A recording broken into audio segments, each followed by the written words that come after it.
Welcome, everybody. Good morning.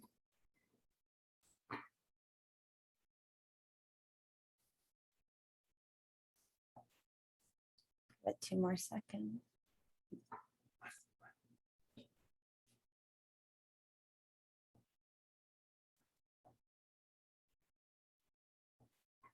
All right. Well, I think we're ready to begin. Hello, and thank you for joining us today. We are very excited to welcome.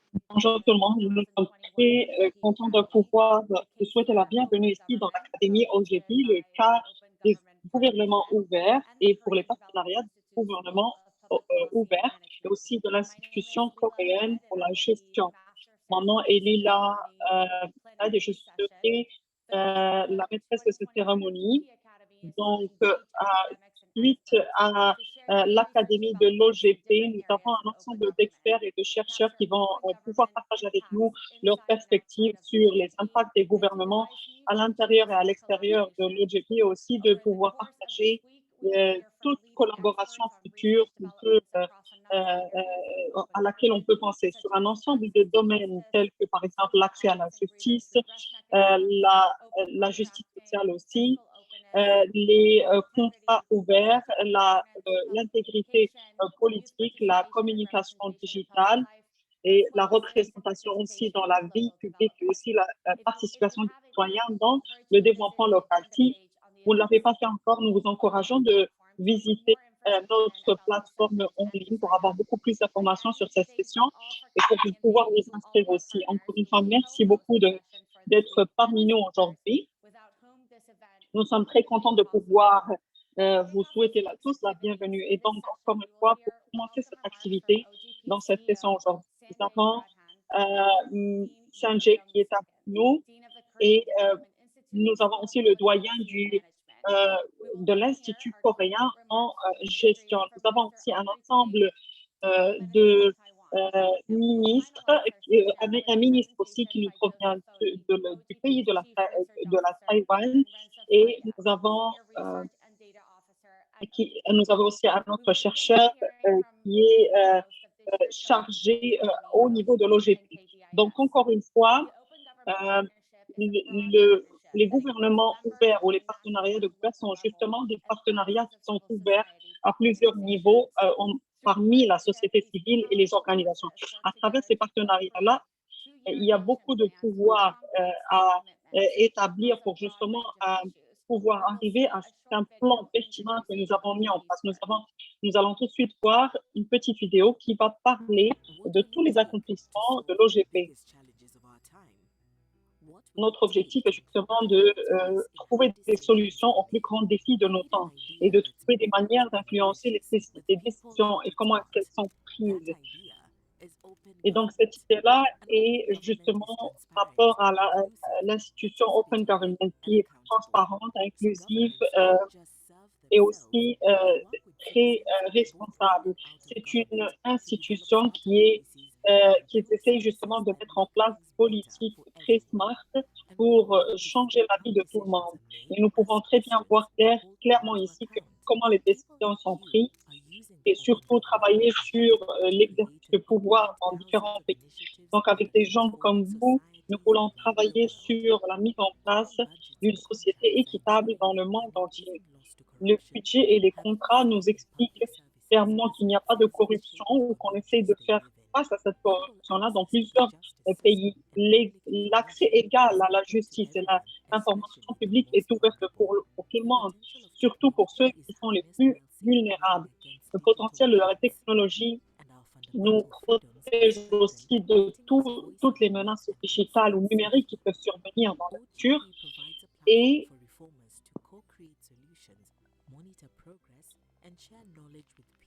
l'OGP vous procure une plateforme qui est beaucoup plus claire et qui va partager le savoir avec le PS à tout le globe.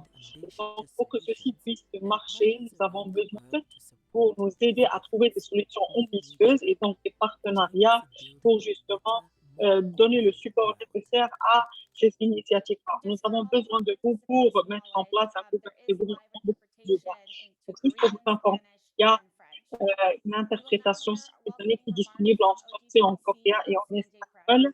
Maintenant, nous allons souhaiter la bienvenue à Sanjay, qui va présenter son speech tout de suite. Cher ami, il y a 10 ans, 8 États et 9 leaders de société civile se sont réunis ensemble pour lancer OGP. Dans l'espace de 10 ans, 87 pays, 67 gouvernements locaux qui représentent plus de 2 milliards de personnes se sont joints pour justement travailler sur l'association des sociétés civiles. Un des fondateurs est justement le président Obama qui voulait justement travailler sur l'importance de lancer des initiatives citoyennes avec la société, avec les associations de société civile et aussi avec les gouvernements respectifs pour justement former un plan d'action de l'OGP, un plan d'action qui est beaucoup plus transparent, participatoire, inclusif et aussi très fiable. Et donc, pour mettre en place des politiques qui vont impacter leur vie. Durant la dernière décennie, les gouvernements et les sociétés ont créé plus de 4500 réformes. Indépendamment de tous les mécanismes déjà mis en place, nous avons démontré que quand les gouvernements contribuent dans la société civile, les plans d'action sont beaucoup plus ambitieux et les résultats sont beaucoup plus aussi solides. Environ 20% ont été évalués pour justement faire en sorte que les gouvernements soient beaucoup plus clairs. Et pour résumer, durant la première décennie, l'OGP a pu s'améliorer et est maintenant une plateforme plus globale. Et durant la même période, le contexte global est beaucoup plus significatif. Donc, je suis très heureux de faire partie de l'OGP Académie du 2021 où nous faisons face à plusieurs crises. Une démocratie d'abord, justement, surtout après la pandémie du Covid-19, ça fait en sorte que la crise économique s'est de plus en plus amplifiée. La crise de l'inégalité entre les différentes communautés et aussi une crise entre les gendres, une crise aussi climatique. Mais bien sûr, ceci nous a permis de mettre en place un ensemble de réformes innovatives pour faire face à ces crises-là, pour nous entrer en d'autres directions. Comment est-ce qu'on peut changer et renouveler la démocratie? Par exemple, le fait de pouvoir ouvrir des contrats OP et le fait de pouvoir ouvrir des contrats et des budgets en Afrique du Sud, partenariat Slovaquie et au Royaume-Uni, surtout donner le pouvoir aux citoyens de pouvoir participer à toutes ces initiatives-là et surtout donner le pouvoir aux citoyens pour qu'ils puissent être impliqués dans la livraison des services en Algérie dans d'autres pays.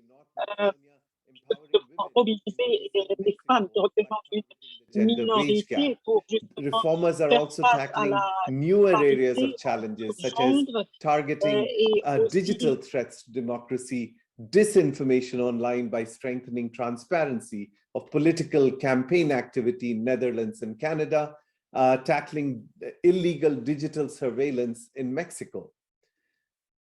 These reforms are helping show a way forward to renew democracy, but we are also seeing reformers advancing reforms that can tackle the other crises we confront. For instance, citizen monitoring of COVID-19 stimulus in Colombia, or empowering citizens with critical information on climate risks to help tackle climate change in Argentina.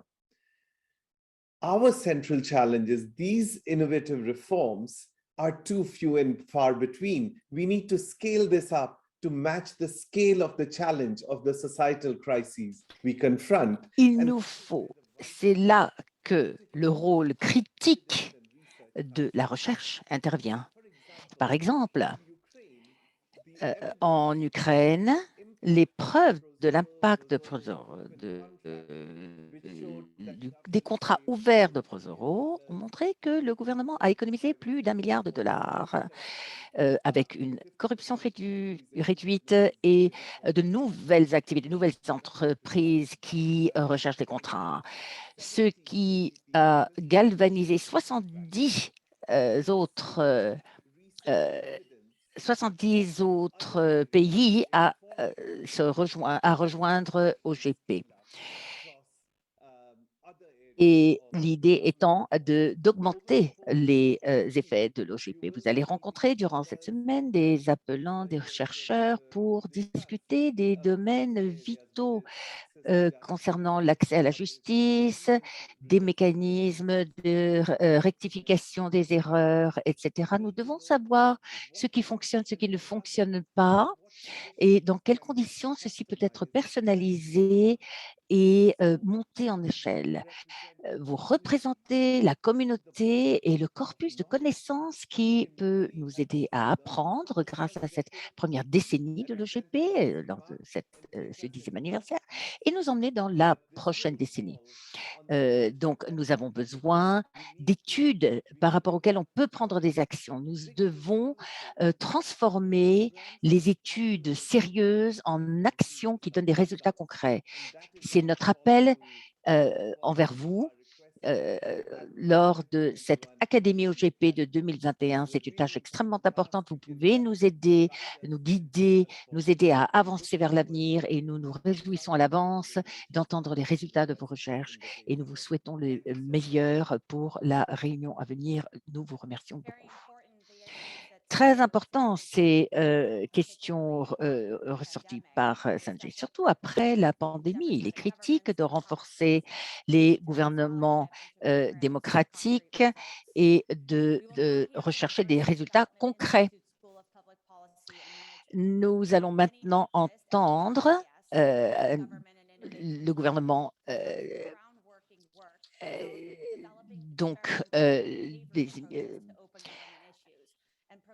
nous allons écouter des personnes qui donnent des conseils basés sur les preuves, la société civile, secteur privé, etc. L'école forme la génération suivante en leur donnant les compétences dont ils ont besoin pour avoir un impact. KBI a préparé une vidéo pour nous.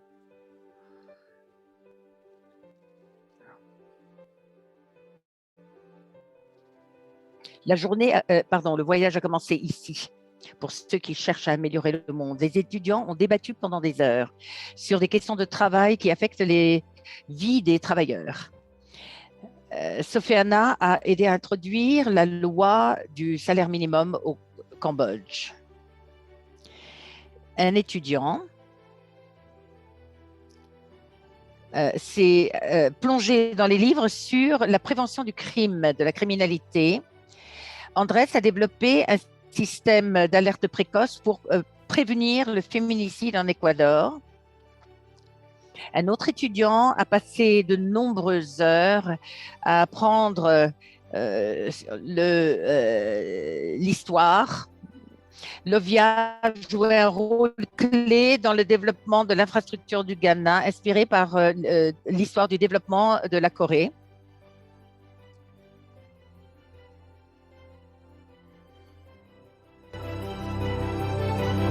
Ils sont tous passés par l'école KDI. Nous allons maintenant entendre les remarques de bienvenue de Ding Zhang de l'école de développement de la politique publique et du management. Bienvenue. Félicitations pour ce 10e anniversaire du partenariat de gouvernement ouvert OGP. C'est un grand plaisir d'être co-hôte de cette conférence Académie OGP pour fêter cet événement. En particulier, à ce moment où nous recherchons un nouveau paradigme et une nouvelle stratégie qui correspondrait à l'époque post-Covid-19 ou comme on se rend compte ou également avec le Covid-19 dans notre avenir. L'OGP est devenue une plateforme importante pour les réformes des États et l'innovation sociale basée sur les principes de participation et de coopération, communication et de délibération, transparence et responsabilisation.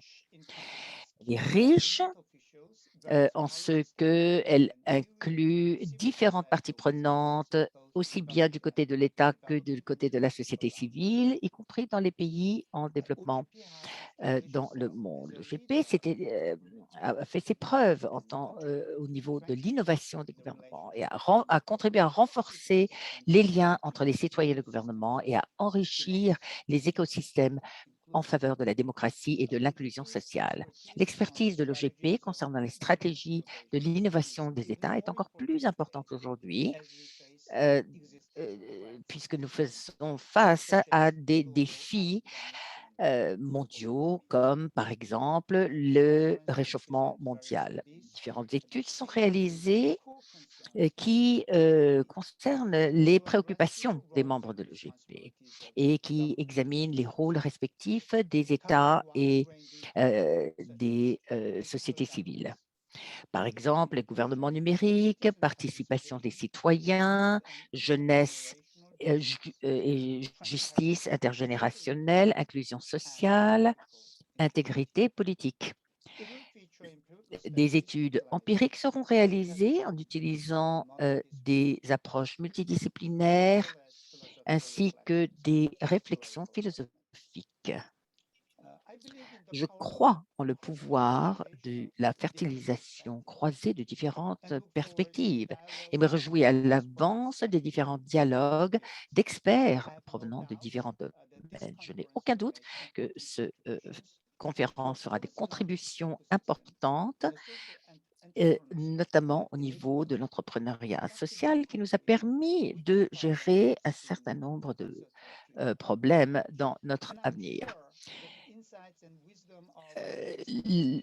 Les participants cette semaine nous donneront des directives pour les étapes suivantes dans l'évolution de l'OGP. La dernière remarque que j'aimerais faire, c'est l'importance d'aller au-delà de la connaissance et de la rhétorique. Nous devons traduire tout cela en résultats pratiques et ainsi réaliser de réels changements sur le terrain. À l'avenir, l'OGP devra se focaliser sur pour refermer l'écart entre ce qui doit être et ce qui est.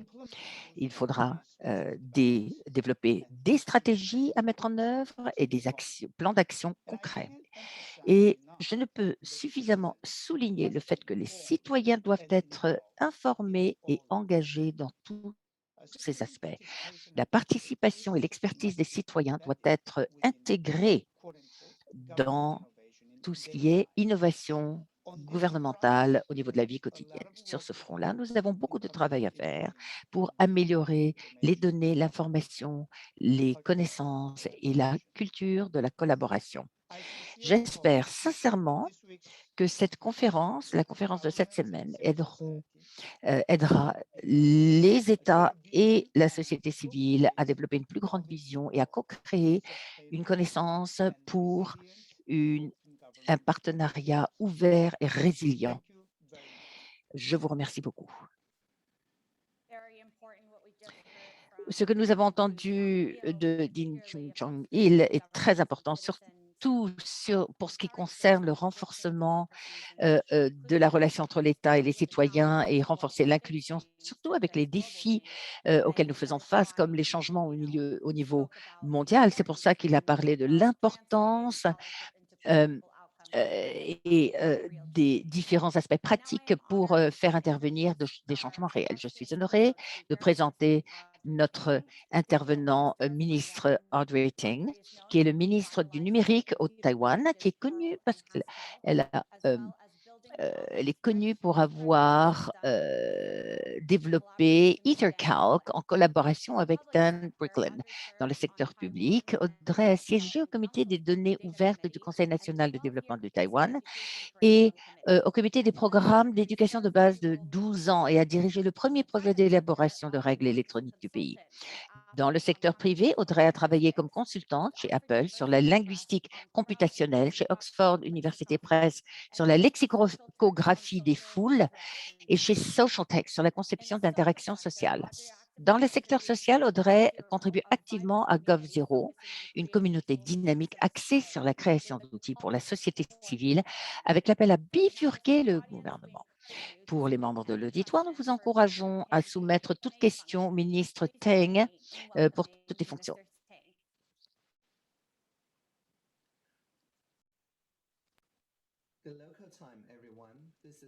Bonjour tout le monde, Audrey Tang, ministre du numérique.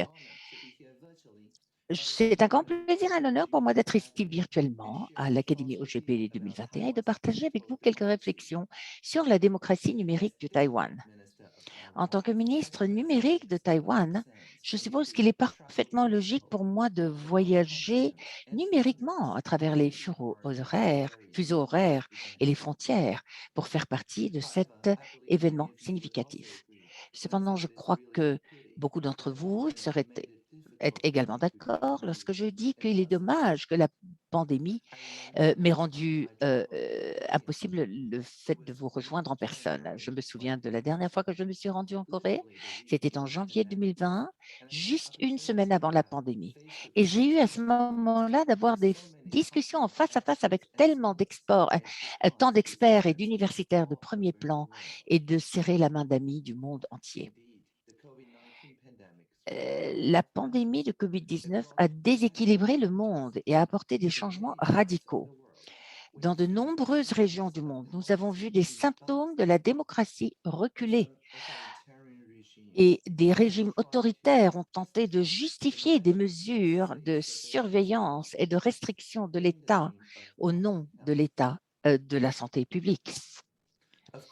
Bien sûr, il n'y a jamais de moyen facile de relever les défis émergents, mais je vois des opportunités émerger dans les plus grandes crises mondiales de notre époque.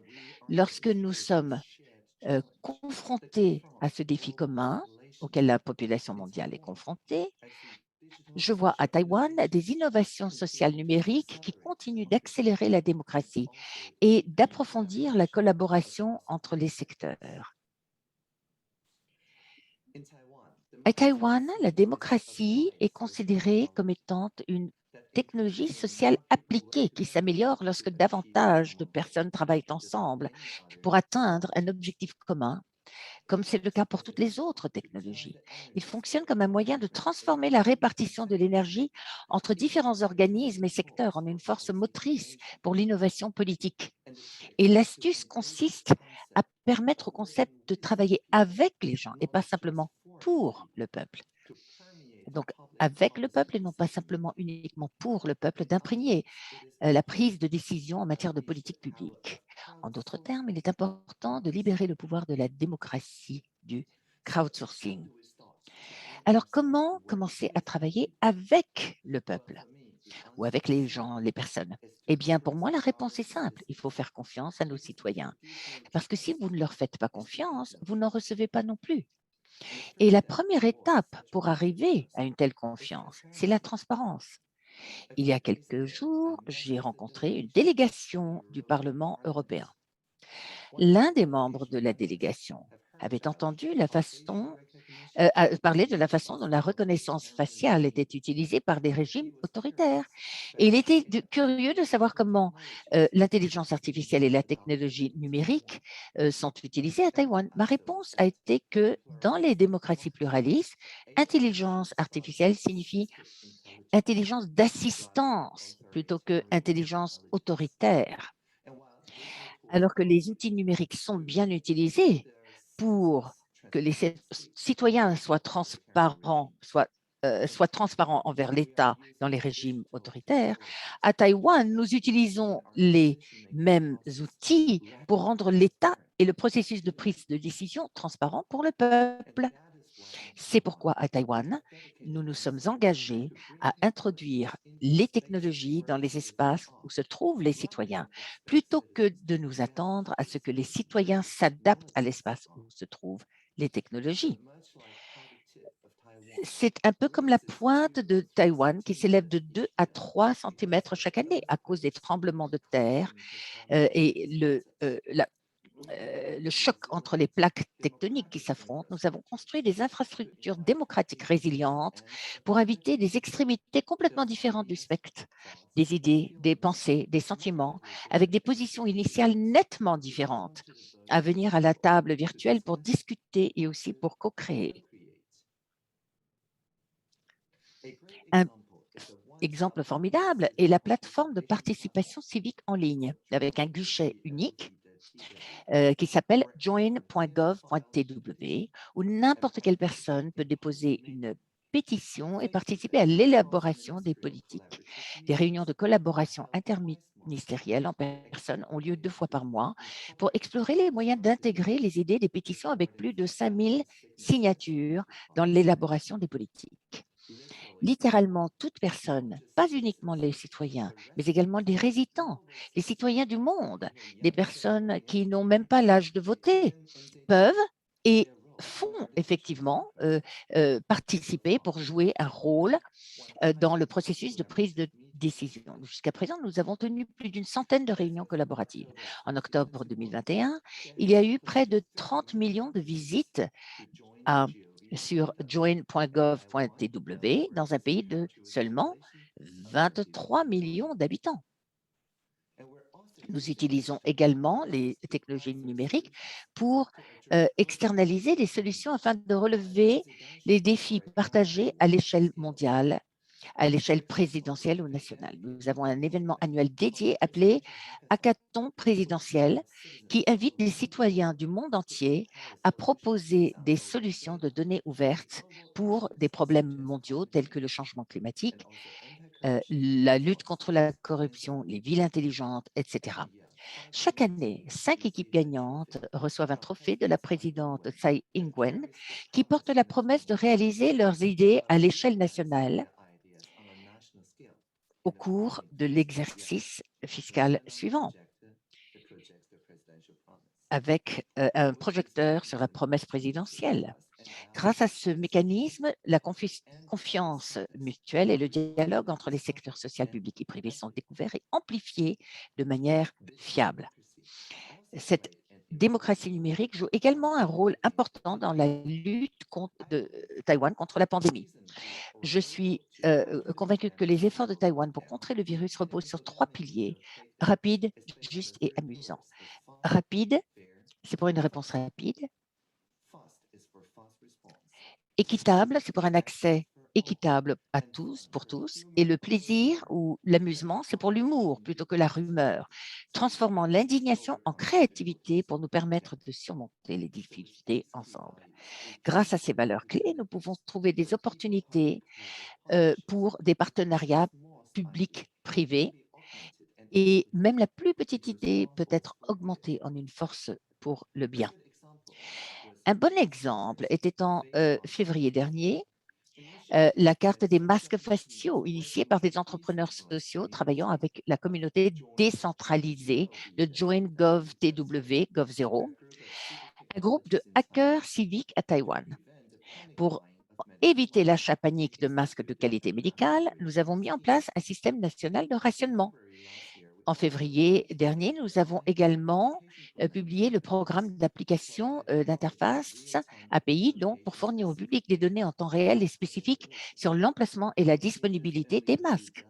En quelques jours seulement, plus d'une centaine de cartes et de chatbots ont été créés, permettant aux personnes de regarder les détails des lieux où les masques étaient dans l'inventaire ainsi que leur nombre. Un mois plus tard, les technologues civiques coréens ont adopté le même système. En mai de cette année, alors que Taïwan faisait face à la véritable première vague de pic de Covid, les premières mesures visant à enregistrer les coordonnées de personnes entrant et sortant des lieux publics ont conduit à un développement rapide du système de recherche des contacts par SMS en seulement 3 jours. Ce n'est pas une idée technologique du gouvernement, c'est intuitif, sans application. C'est une façon facile de s'enregistrer dans les lieux publics sans aucun sans compromettre la vie privée de quiconque. Nous ne sommes pas obligés de télécharger une application. C'est basé sur le principe des codes QR et des SMS. Toute personne peut regarder qui a accès à ces enregistrements et à ces données. Nous utilisons également le pouvoir de la démocratie participative dans les partenariats publics-privés pour lutter contre l'infodémie, pour soulager l'anxiété pandémique qui a attisé les flammes de la désinformation. Au lieu d'utiliser des initiatives centralisées, nous nous concentrons davantage sur une approche décentralisée et centrée sur l'humain. La tactique, par exemple, humour plutôt et non rumeur, qui donne au public la possibilité de rire d'informations non factuelles, est un exemple. Nous mettons également l'accent sur la compétence médiatique au lieu de l'éducation aux médias, de sorte que les gens puissent se considérer comme des contributeurs au journalisme. Par exemple, il est possible de vérifier les faits par rapport aux différents débats tenus par les candidats, par rapport à la censure. Ceci est une solution beaucoup plus à long terme, beaucoup plus durable, une sorte de vaccin de l'esprit par rapport à la crise de désinformation en cours. Le mot de démocratie vient du grec ancien qui combine démos, le peuple, et kratos, le pouvoir. Cela signifie le pouvoir selon la volonté du peuple et au nom du peuple. À Taïwan, nous faisons des efforts pour démontrer la manière dont l'utilisation des plateformes numériques peut renforcer la démocratie en donnant à chacun une voix et en permettant un gouvernement qui fonctionne non seulement pour le peuple, mais avec le peuple, soutenu par un accès Internet significatif et abordable. Même sur la pointe de Taïwan, le haut débit ne coûte que 15 $ américains par mois, avec des données illimitées, parce que nous pensons que les droits de l'homme, la liberté d'expression et la démocratie ne doivent pas être échangés sous quelque forme que ce soit. Il y a toujours une fissure, quelque part, par laquelle la lumière pénètre. Face à ce défi commun, une opportunité émerge pour former des objectifs communs avec tout le monde sur le pont pour crowdsourcer des idées qui déverrouillent notre intelligence collective et connective et marcher vers un monde libre, ouvert, démocratique et résilient. Pour conclure, j'aimerais partager avec vous ma propre description de poste lorsque j'ai rejoint le cabinet en 2016 en tant que ministre du numérique. Voici de quoi il s'agit. Lorsque nous voyons l'Internet des objets, faisons-en un Internet des êtres. Lorsqu'on voit réalité virtuelle, faisons-en une réalité partagée. Au lieu de apprentissage automatique, plutôt apprentissage collaboratif. Au lieu de expérience utilisateur, parlons de expérience humaine. Lorsqu'on entend la singularité est proche, rappelons-nous, la pluralité est là. Merci à tous et vivez longtemps et prospérez. Merci beaucoup, Monsieur le ministre. C'est très important ce que vous avez mentionné par rapport à la démocratie numérique et surtout au nom de la santé publique durant cette pandémie-là. Donc, à la suite de ce que vous avez dit, je pense qu'il est important de comprendre qu'il y a un impact important sur les politiques publiques et comme vous l'avez mentionné, il est important de faire confiance aux citoyens et de le faire à travers la transparence. Merci beaucoup, ministre Tang. Et maintenant, nous avons une session questions-réponses. N'hésitez pas à lever la main si vous avez des questions à poser, mais je vais commencer d'abord par vous poser une première question. À votre avis, quels sont les défis les plus importants futurs et présents pour rendre le monde beaucoup plus démocratique et comment est-ce qu'on peut, est-ce que la communauté du gouvernement ouvert peut permettre justement de faire face à ceci? En tant que société démocratique, l'association du monde, les médias sociaux et moi-même, nous sommes déjà non démocratiques, nous sommes déjà assujettis à la polarisation. Et donc, on essaie maintenant de travailler sur les médias sociaux depuis plus de 5 ans. Nous avons démontré clairement que si on essaie de mettre en place une intelligence assistée pour essayer justement d'avoir des idées qui peuvent se transformer en émotions. Donc, si on essaie de trouver justement un consensus le plus important parmi les différentes sociétés. Par exemple, un exemple ici réel est de l'année 2015 où nous avons introduit l'intelligence assistée qui fait partie de notre infrastructure digitale ou numérique. Et donc, à ce moment-là, n'importe qui peut utiliser n'importe quoi et peut justement être complètement en désaccord avec les émotions des autres. Donc, si vous cliquez, par exemple, sur le fait de justement être en désaccord, vous allez vous éloigner automatiquement de ceci. Donc, après quelques semaines, après une délibération et après avoir justement compris de comment ces émotions-là peuvent résonner, nous avons compris que si les gens sont en désaccord avec des idéologies particulières, alors il y a certainement des émotions qui viennent avec. Donc, en rapport avec l'assurance, avec plusieurs autres, justement, sujets qui sont importants.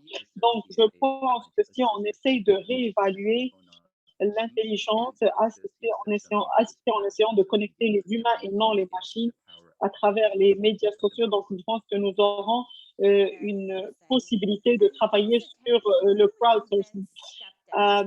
Très intéressant. Comment est-ce qu'on peut justement convaincre ceux qui ont beaucoup plus de doutes à adopter les réformes du gouvernement ouvert? C'est une excellente question.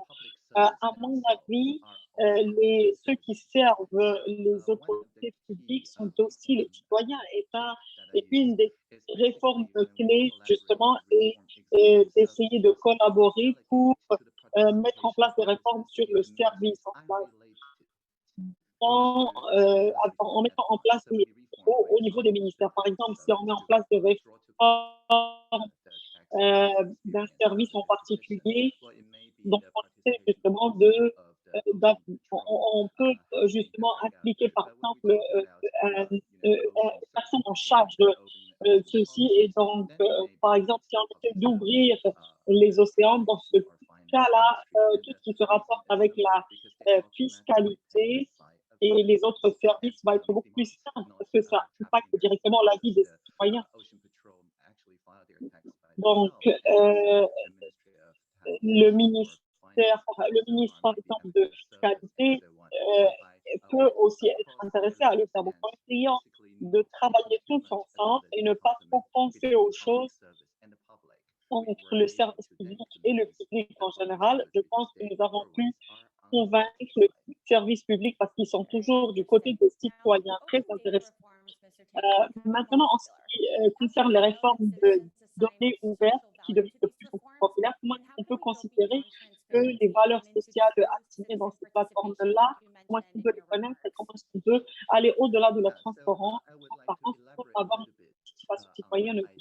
J'aimerais élaborer sur l'idée de la compétence, pas seulement de l'alphabétisation. Au Taïwan, tous les écoles primaires ont seulement au moins une airbox où ils peuvent justement mesurer le politique et pour ce qui est des écoles primaires, c'est très difficile de leur expliquer un peu ce qu'il en est des données ouvertes. Mais une fois qu'ils contribuent justement, que leurs amis et leurs familles comprennent à quel point ils peuvent contribuer. Dans ce cas-là, par exemple, au collège, nous utilisons ce qu'on appelle le fact-checking. C'est un ensemble d'exercices qu'on met en place, qu'on a mis en place, et qui est carrément un débat national. Donc, on essaye de lier l'impact social à ces jeunes-là. Donc, nous essayons justement de travailler dans les deux sens-là et nous travaillons surtout sur la fiabilité mutuelle.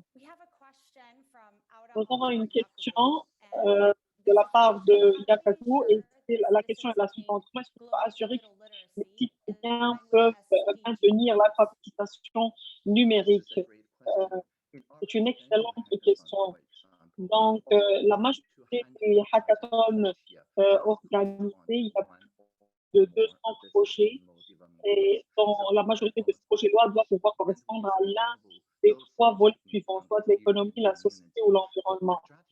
Donc, ici, encore une fois, au lieu de faire en sorte que les gens se mettent en place des projets particuliers et justement de le faire sans essayant de prendre un peu les synergies qui existent entre les domaines suivants. Et là, on va allouer environ 99 points à chaque personne qui va voter. Et donc, ceci peut être additionné à un total de 99 points.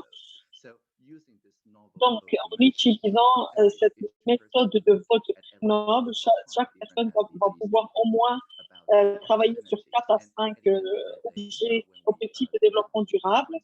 Et quand on essaie d'annoncer les 20 meilleurs projets, donc où les gens vont toujours penser qu'ils sont perdus, et la majorité pense qu'il y aura un seul qui va l'emporter, mais à travers 20 projets, nous essayons de revoir un peu les synergies. Par exemple, si une équipe particulière a travaillé sur l'assemblage de ceci, on peut essayer de travailler sur ce trophée-là à travers un microprojecteur qui montre par exemple une vidéo.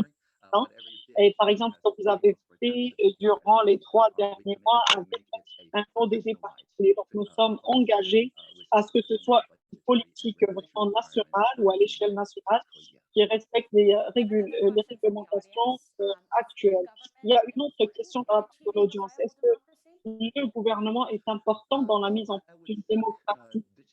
Je pense que quand on parle de digital ou numérique, quand on ne parle pas de tout ce qui est démocratique et les médias sociaux, je pense que la démocratie et les gouvernements ouverts sans digitalisation ne peuvent pas vraiment réaliser la démocratie souhaitée. Donc, je pense que la démocratie ouverte et la digitalisation se soutiennent les unes avec les autres. Pour ce qui est de la gouvernance, où est-ce qu'on peut mettre une ligne de distinction entre l'Internet des objets et l'Internet des humains? Est-ce qu'il y a un trade-off à mettre en place entre dans le développement digital numérique des approches sur l'humain? Je pense que la digitalisation est surtout rapport avec le fait de connecter plusieurs machines, alors que si on parle alors qu'ici on essaye de connecter de plus en plus d'humains. Je ne pense pas que ceci va représenter un trade-off où on essaie justement de travailler sur les innovations sociales. Ce n'est nullement pas un compromis. Et donc, si on se focalise sur le fait de pouvoir connecter les êtres humains sans les technologies, mais bien sûr en ayant l'appui de la technologie, autrement, ceci peut avoir un impact sur le service public. Je pense que l'Internet des objets va tout simplement donner le support nécessaire à l'Internet des humains.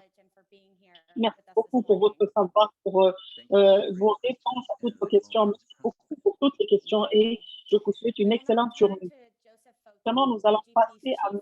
Joseph Gauthier, qui est un chercheur qui est plutôt un CRO, et Aren Pala, qui est aussi une chercheuse senior et à OGP, qui va nous parler en fait des dernières recherches de gouvernement ouvert qui ont été mises en place dans les publications futures de l'OGP. Donc, merci beaucoup de m'avoir invité. Encore une fois, je suis là pour partager ma perspective. Merci à tous les sponsors d'avoir organisé cet événement-là. Je voudrais remercier particulièrement ceux qui ont organisé cet événement-là durant cette semaine. Et toute l'équipe est derrière cet événement très important. Je pense que nous avons plusieurs autres questions à poser et nous espérons que les gens vont être en mesure de lancer justement un projet très important. Donc, nous aimerions travailler avec un cas particulier dans le gouvernement, et ce que nous voulons dire par works, et où justement les faibles réussissent. Donc, quand on organise une politique particulière, des domaines spécifiques, c'est qu'on essaye de voir un peu en termes de recherche. Donc, on essaie de voir aussi où est-ce que les politiques réussissent. On peut trouver des résultats particuliers. Par exemple, comme ça a été mentionné, les contrats maintenant est en train de, les contrats maintenant sont de créer ce qu'on appelle une justice beaucoup plus fair. Et en septembre, vers la fin de la semaine, nous ne voulons pas perdre les forêts pour les arbres. Et donc, nous essayons de collecter des informations pour trouver un peu les différentes barrières et les différentes idées groupées des gouvernements pour, avant de parler encore plus de la recherche, pourquoi c'en est ici aujourd'hui. Je sais très bien que d'entre vous sur YouTube tard et certains d'entre vous sont connectés à des heures pas vraiment adéquates pour vous, mais je pense qu'il y a un temps auquel vous n'avez pas pensé avant, et surtout, nous allons essayer de voir comment on peut mettre toutes les pièces. Et donc, c'est bien que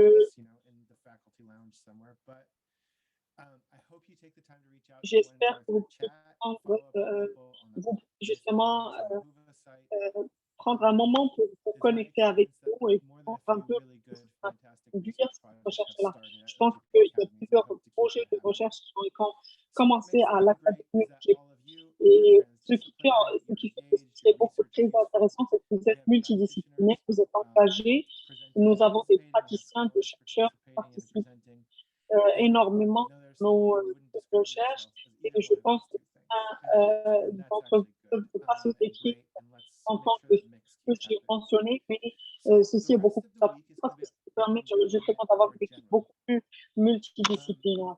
De manière générale, ce que nous savons, ce que nous ne savons pas, ce que nous voulons faire, mais ce que j'aimerais vous dire aujourd'hui, c'est que j'aimerais donner la parole à ma collègue Rifaya qui va vous parler de l'OGP et de quelques recherches qui nous proviennent directement de l'OGP, donc qui ont travaillé sur un ensemble de plans d'action qui ont été évalués, des données qui proviennent d'autres organisations. On va nous parler justement des tendances autour de ces données-là. Merci beaucoup, Joe. Je vais essayer de le faire dans 5 minutes. Merci beaucoup d'avoir invité ici. Merci d'avoir fait en sorte que cet événement soit organisé. Donc, je vais vous parler un peu des signes de l'OGP. L'OGP a collecté plusieurs données, comment les données, et comme Sanjay l'a mentionné, les membres de l'OGP ont déjà soumis plus de 103 plans d'action et 140 engagements. Et grâce à ceci, nous savons que nous avons des données de et la qualité de ces engagements-là et la qualité aussi de l'OGP. L'objectif de ce projet, de manière plus générale, est de comprendre si les plans d'action de l'OGP et les processus travaillent tel que nous l'avons vu. On parle ici des engagements, des domaines politiques aussi, de l'apprentissage. Donc, j'aimerais mentionner, ce n'est pas important ici, pas seulement pour l'OGP, mais pour la communauté, le gouvernement ouvert. Et il tombe généralement dans l'une des 4 catégories suivantes, soit la société civile, les engagements, les domaines politiques ou bien les apprentissages. Avant d'avoir commencé avec la société civile, nous avons trouvé que justement l'implication des sociétés civiles est associée à des résultats. L'OGP, d'autres termes, dans la société civile est engagée à travers la coopération qui est due à l'implémentation et les transactions en tendance à être beaucoup plus vicieux, et s'implémenter de manière plus simple, et ils mettent en place des changements beaucoup plus précis en pratique. Donc, en d'autres termes, la société, l'engagement de la société dans l'OGP n'a pas seulement une valeur intrinsique, mais ça peut être aussi instrumental. Maintenant, ce qui se rapporte avec l'engagement et la co-création entre la société civile, il y a plusieurs qu'on a trouvé avec ceci. Et une des choses que nous avons mentionnées aujourd'hui, c'est que Les le revenus revenu sont le prédicteur le plus fort de la mise en œuvre. Entre les revenus les plus élevés, les pays ayant les revenus les plus élevés et les plus faibles, la différence est de 35%, ce qui veut dire un écart de mise en œuvre. Au niveau du soutien des unités, les partenaires techniques, les donateurs cherchent déjà à aborder ce problème. Il s'agit d'un grand défi donc pour la mise en œuvre de ces réformes dans tous les contextes. Les réformes ne sont pas toutes égales, elles diffèrent énormément. C'est pour ça que je voudrais parler de différents domaines de politique. Vous savez que les engagements concernent aussi bien les achats, transparence algorithmique, etc. Ayant regardé tous ces engagements et les domaines de politique dont ils s'occupent, nous trouvons la performance d'un engagement dépend largement du domaine de politique auquel il s'adresse. Par exemple, les sujets anticorruption comme les contrats ouverts et les industries minières systématiquement ont donné des résultats forts au niveau des pratiques de gouvernement ouvert. Nous trouvons en particulier que les pays OGP qui ont une transparence de propriété effective et des budgets ouverts au travers de leur plan d'action sont devenus plus ouverts dans ces domaines que d'autres pays. D'un autre côté, dans d'autres domaines où nous avons vu moins de progrès, comme par exemple l'espace civique et les libertés fondamentales, il faut en faire beaucoup plus. La dernière chose que je voulais mentionner concerne les apprentissages et précisément dans le contexte de l'OGP. Cela signifie les mécanismes de reporting indépendants, IRM. Nous trouvons ici que les apprentissages provenant de l'IRM sont liés à la qualité du plan d'action, spécifiquement.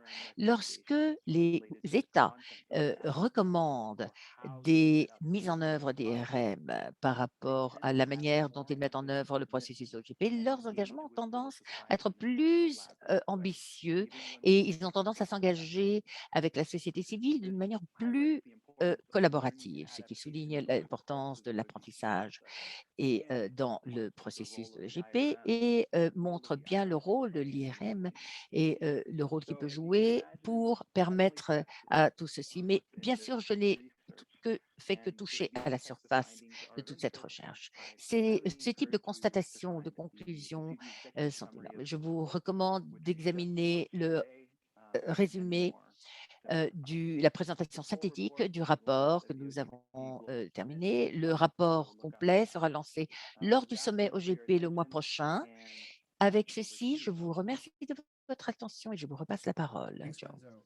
Merci, Renzo. Le travail de Renzo fait partie d'un d'un ensemble de projets de recherche beaucoup plus large au sein de l'OGP, au niveau des politiques et ce qui peut être fait dans les années à venir. Donc, chers collègues, restez en contact. Nous avons un rapport donc de la décennie concernant également l'avenir de l'OGP, avec une évaluation aussi de l'OGP qui sera publiée en janvier. La justice ouverte et aussi cette semaine, nous culminerons avec un guide du sceptique par rapport à GP. Nous discuterons vendredi avec nos collègues les différentes données concernant l'intégrité politique. Donc, il y a énormément de choses qui arrivent. Dites-nous si nous pouvons vous aider plus outre et nous vous remercions de votre participation active. Merci, Joseph Fody et Renzo Fala, pour vos remarques. Nous concluons ainsi la séance d'ouverture pour l'Académie OGP 2021. Merci encore une fois à tous nos intervenants, ministres Autretang et toutes les personnes qui ont, grâce à qui cet événement a pu avoir lieu. Merci aussi à tous nos participants. Nous nous réjouissons à l'avance de vous voir lors de nos séances cette semaine. Et merci pour aujourd'hui.